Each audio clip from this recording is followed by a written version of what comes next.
talk first just about why she's here and why she's a perfect choice for us. A couple of things, first of all, she's basketball royalty in the state of Indiana. Let's just start there. But, for me, it was really about bringing a proven leader, somebody who has great experience in tough moments, great experience in playoff moments, in high-pressure situations. I watched her as a player. I watched her as a coach. She knows how to take those moments and never get too high, never get too low. Just a high basketball intellect. The way that she communicates with her players is very impressive. I feel fortunate, really, that we're sitting here and that we have this chance to, at this pivotal time, to really go back to work and finish some unfinished business that we had from 2015 when we left that one hanging. But super happy to be here, and I want to say welcome to her family. Her mother and 2 sisters are here. Say welcome to our players. We have Leah Boston and Caitlin Clark and Lexi Hull here. Very happy to see you guys. Fever Nation, what's up? We're going to have some fun with this. If you were like me, Fever Nation, I started watching the WNBA again. So I didn't know Stephanie White. I didn't know she had coached at Vanderbilt. But thank God for a comment, a person who left a comment and challenged me to look up her history at Vanderbilt. And yeah, I read about the mass exodus, but I haven't ran across anything yet that says why the players left. That may be another video I can get into. But for those of you who are joining me now, if you didn't know Coach White, this may be a good episode for you to indulge in. Without further ado.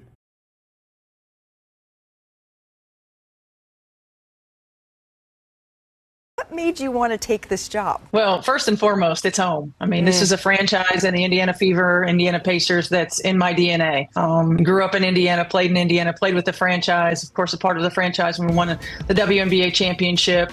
And secondly, this young, exciting roster. You think about a generational player in Caitlin Clark and back-to-back Rookie of the Years with Aaliyah Boston. Kelsey Mitchell, I think, had the best year of her career. It's just an exciting roster. What an outstanding moment we have in women's basketball right now, and to come back and be a part of it in my home state with my home franchise, it's just a unique opportunity, and I'm so thankful and grateful for it. Stephanie, you mentioned also in your statement that it is an important time in women's basketball. How do you prepare to coach a star like Caitlin Clark, who commands attention both on the floor and by fans in a way that, frankly, we've never seen before in the W?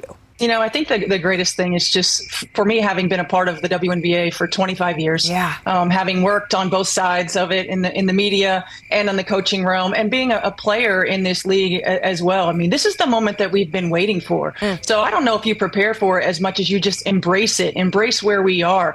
Think about the momentum moving forward, where we wanted this league to be and where we still aspire for it to go, and just embrace this moment, embrace this opportunity, continue to help this team, this franchise be better, position ourselves for success. You've got incredibly talented players right here in Caitlin and Aaliyah and Lexi, a team that was incredibly fun to watch, very tough to game plan against. So I'm glad I'm going to get to work with you guys, work with you ladies, instead of having to think about how to stop you. The future is so bright, and our ultimate goal is to hang another banner in the field house. And our ultimate goal is to come back in here after we win that championship and celebrate again like we did in 2012. So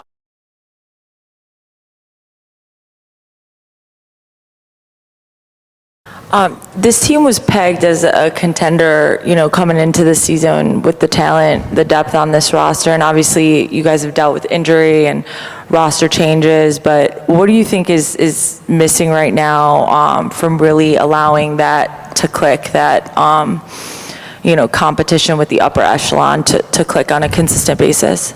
Yeah, I mean, look, that's for everybody else to discuss whether we were really ready to be a contender or not. Certainly there's no substitute for experience, and Tosh and Sid are the ones on our team that have championship caliber experience.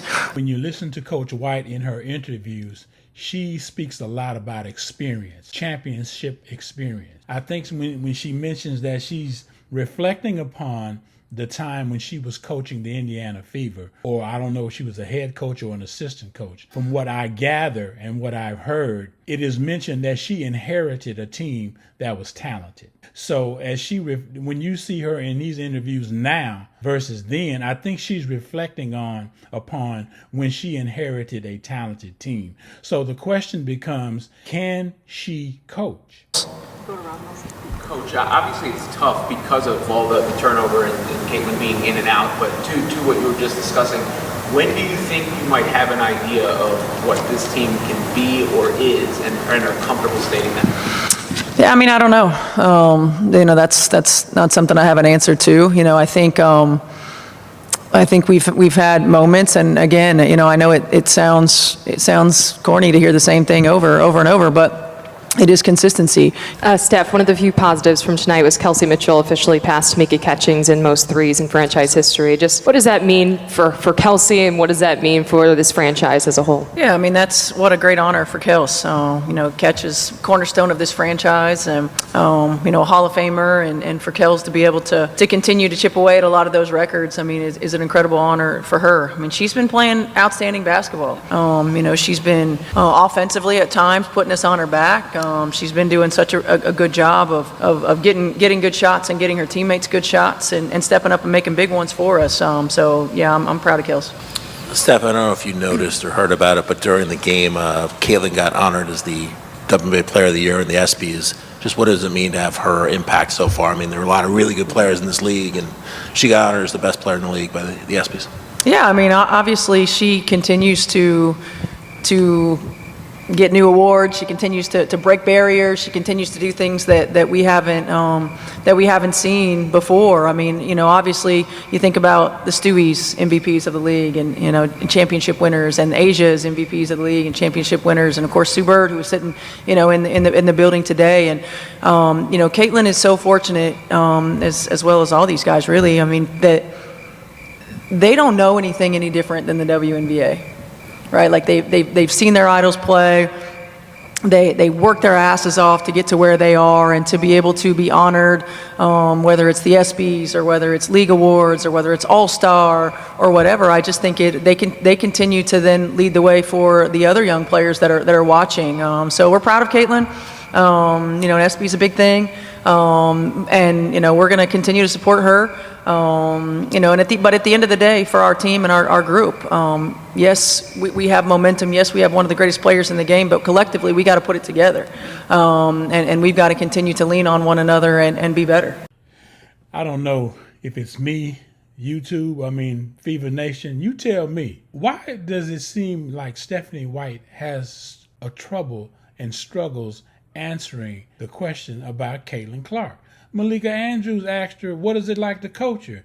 She went into some diatribe about something else unrelated to the question. And just now, they asked her about Caitlin Clark, being nominated for Athlete of the Year for the ESPYs. And she goes off on a tangent of talking about other players in the league, UConn players, I might add, and Asia Wilson, a Gamecock. She never answers the question about Caitlin Clark. I have an issue with that. Why can't you talk about your superstar in a context that matters and that's meaningful? If you look at the players as they're sitting on the podium with her, look at the players' expression. Go back and watch this again, and look at the expression on their faces as she goes into this soliloquy about what she thinks the WNBA was and what it is today, and who contributed to the WNBA. She constantly reflects and deflects to the players that are in the game now that have brought the game to where it is today. No one is ignoring what has happened in the current WNBA. People are trying to ask you about now, and she has yet to give a coherent statement about her superstar player. She goes and deflects and reflects and deflects and reflects upon a time that is gone. And when they ask her about now, she drifts and talks about then and the players who have won championships. Nobody asked you about Stewie and Sue Bird and Asia winning championships. They asked you, what did you think? What do you think about Caitlin Clark, your star player, winning an ESPY.